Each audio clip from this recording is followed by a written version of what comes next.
Ashamaa hordoftoonni koo har'a aappii ajaa'ibaa tokko isiniif qabadhee dhufe. Aappii kana hundi keessanuu ni jaalattan jedhee abdii qaba. Aappii kana osoo hin buufatin bira dabruun hin danda'amu, dhoorgaadha jechuudha. Aappiin kun maal yoo jettan, fakkeenyaaf miisenjara yoo namni isiniif barreesse miiseejiin gubbaa irratti isiniif dhufa. Miiseejiin gubbaa irratti isiniif dhufa. Garuu WhatsApp, Imo, Viber gubbaa irratti isiniif hin dhufu. Keessa seentaniitiin namaa deebistan. Amma aappii tokko isiniif qabadhee dhufe. Aappiin kuni WhatsAppiin, Viberaan, Imoon, Instagram, Telegram yoo namni isiniif barreesse akkuma miisenjaraa sanitti miiseejiin gubbaa irratti isiniif dhufti jechuudha. Akkuma miisenjaraa sanitti gubbaa irratti isiniif dhufti. Aappii kana baay'ee jaalatan jedhee abdii qaba. Aappii kana buusuuf Play Store seenna. Play Store seennee Direct Chats kunoo isa kana jechuudha. Direct Chats ani install godhee jira, isin ammoo install godhaa. Ani ammoo open godhee seenuu sunirraa eegama. Okay, kunoo open godhee jira. Ani isin egaa buufattan booda open gootan. Erga open gootanii akkanatti isiniif dhufa. Akkanatti isiniif dhufa. San booda kunoo enable notification kan jettan jechuudha. Isii tuwitan in ibsitan jechuudha. San booda garana isin fida ofumaa isaatii as keessaa direct chat kan jedhu kana ibsitan. Isa kana jechuudha. Isa kana on gootan. Kunoo allow jedha as biratti allow kan jedhu kana tuwitan jechuudha. Inni amma ifee jira jechuudha. San booda duubatti deebitanii kunoo as biratti get started kan jedhu kana isa tuyina. Get started. Kunoo akkana nu dhufa. San booda kunoo xiyya kana garana ooftanii jechuudha. Gara dalgaatti jechuudha. Xiyyuma kana tuyitan. Gara dalgaa. Ammas hima tuyitan. Ammas irruma deebitanii tuqtan. Kunoo ammas. Okay, san booda akkanatti nuuf dhufa. Erga dhufeen boodatti kunoo iddoo raayitii tana iddoo kana tuyitan jechuudha. Iddoo kana tuyitanii kuni gaafii qabdaa jedha. Kana baak gootan duubatti jechuudha. San booda akkanatti siif dhufa. Kunoo jidduu kanarratti apps kan jedhu jira.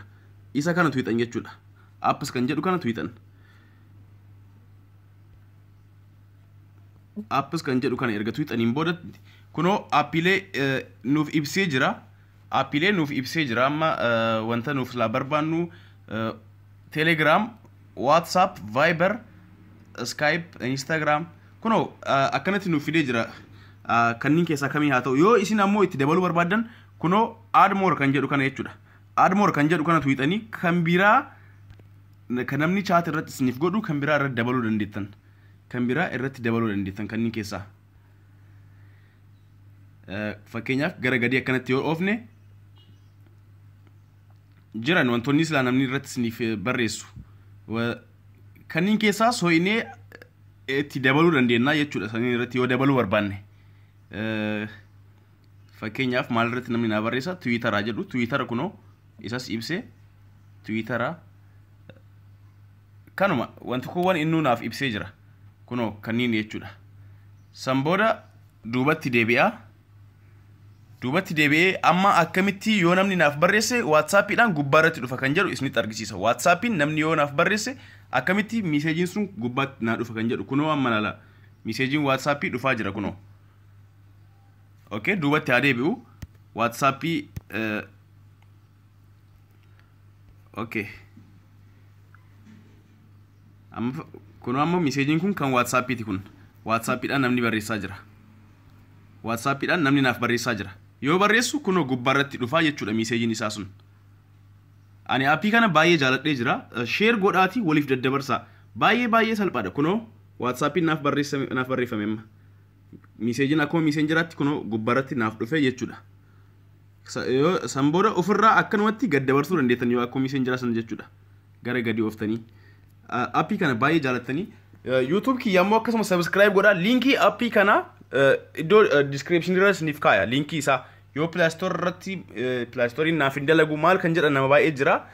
Linkii isaa isiniif kaaya. Achirraas buufachuu dandeettan jechuudha.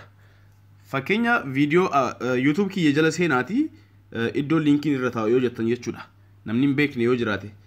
Kunoo asuma keessa fakkeenyaaf viidiyoo tokko yoo gantuu inni ta'e mee aappiileen duraan barsiis baay'ee jiru. Mee okay fakkeenyaaf viidiyoon yoo akkanatti baname linkiin sun ammoo viidiyoo isin barsiisu jala jechuudha. Kunoo iddoo kana yoo tuqxan ashama harka fuunee hordoftoonni koo hundi keessanuu akkam nagaa jirtu.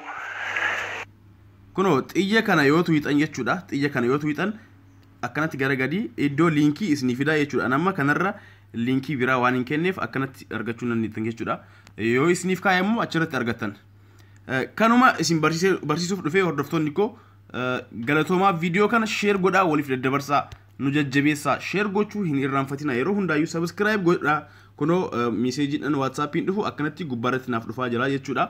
Kun amma fakkeenyaaf gruupiidha meeseejii gruupiiti akkanatti gubbaarra dhufa.